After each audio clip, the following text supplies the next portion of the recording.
Maligayang pagbabalik mga kasolid Pinoy, winasak pambato ng Japan, WBO title inagaw ng Pinoy, surrender ang Japanese master kaya naman ikinahiya ng bansang Japan.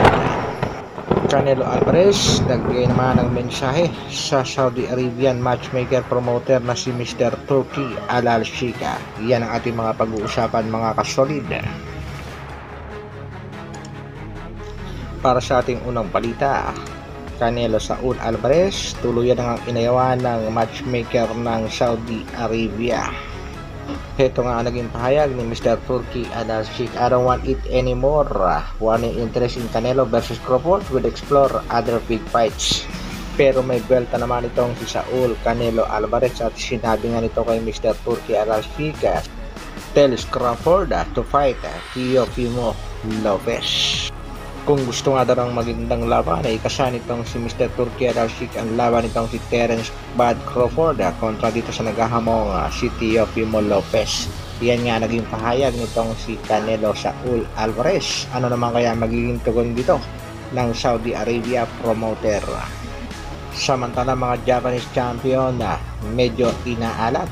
Matatanda natin sa huling laban ay naagaw nga ng ating pangbatong si Pedro Tadoran ang titulong hawak-hawak nitong si Genjiro Shigioka na kung saan round number 9 technical knockout ang inabot ng Hapon. Bago yan mga kasolid ay matatandaan din nating naagaw din ni Melvin Jerusalem ang titulong hawak naman ni Yuday Shigioka. At para naman sa kalaman ng lahat mga kasolid, isa pang Pinoy ang umagaw sa titulo na hawak-hawak ng Japanese champion na si Yamanaka. Walang iba nga yan mga kasolid kundi ang ating pangbatong si Vic Saludar na kung saan tiwalang-tiwala ang mga Japanese fans na hindi uubra si kabayan. Pero laking gulat nila nang pinabagsak ng ating kababayan ang pangbato ng Japan. Panoorin natin mga kasolid ang kanilang fight highlights na kung saan napabagsak nga ng Pinoy itong Japanese boxer pero matibay din dahil hindi nakuhang in-knockout. Pero panalo pa rin ang ating pangbatong si Vic Saludar via unanimous decision. Ito nga yung kanilang naging laban mga kasolid.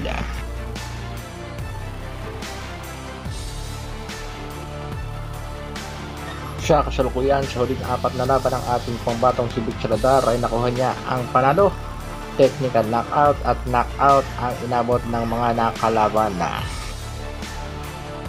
Napakaganda nga ng performance ipinakita dito ng ating pangbatong si Vic Saludar kaya abangan pa natin mga kasolid ang kanyang mga susunod pang mga laban.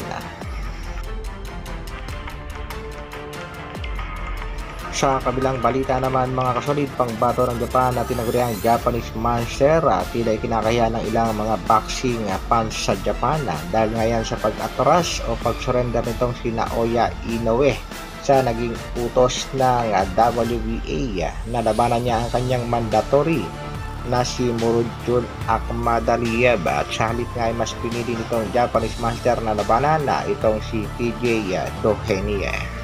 Nagbigay naman ng paliwanag ang kampo ni Naoya Inoue sa usapin niya pero ang mga Japanese boxing fan gusto talaga nilang makita ang laban ni Inoue kontra nga dito kay Murudjun Akhmadaliev o kaya naman ay labanan ni Inoue itong pangbato ng Pinas na si Janrel Cuadro Alas Casimiro.